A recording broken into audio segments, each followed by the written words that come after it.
Private limited company shares represent ownership in a business that is privately held and not listed on a stock exchange. These shares are typically owned by a small group of people, such as the company's founders, management, or private investors. Unlike public companies, shares in a private limited company are not freely traded in the open market, making them more restricted but also tightly controlled. Here's how it works. A private limited company issues shares to raise capital for its operations or expansion. The number of shares issued and their ownership percentages determine how much control each shareholder has over the company. For example, if a company has 1,000 shares and you own 100 of them, you hold 10% ownership of the company. Shareholders benefit from any profits distributed as dividends or from the potential increase in the company's value. Private limited companies usually have a small group of shareholders, often family members, close associates, or investors. Shares are not freely transferable.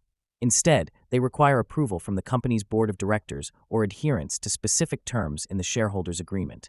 This restriction prevents outsiders from becoming shareholders without the consent of the existing owners, maintaining control within a trusted group. Let's break it down with an example.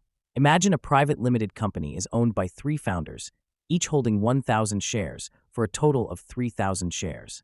If the company decides to bring in an investor, it might issue an additional 1,000 shares, increasing the total to 4,000.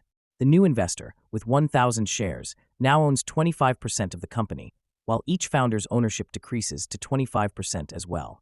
This dilution allows the company to raise capital while sharing ownership.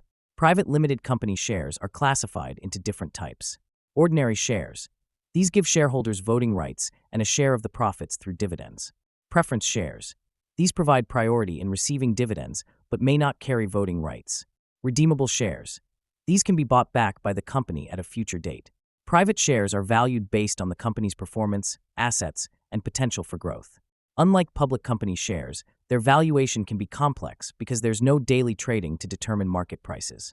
Instead, valuation is often determined during funding rounds or when a shareholder sells their stake. Owning private company shares comes with both benefits and risks. On the upside, shareholders can benefit significantly if the company grows or goes public.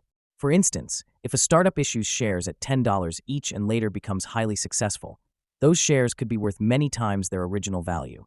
Additionally, shareholders may receive dividends if the company is profitable. On the downside, private company shares are illiquid, meaning they can't be sold easily. If you need to sell your shares, you may need approval from the company, and finding a buyer can be challenging. Furthermore, investing in private companies can be risky because they are often smaller and less stable than public companies.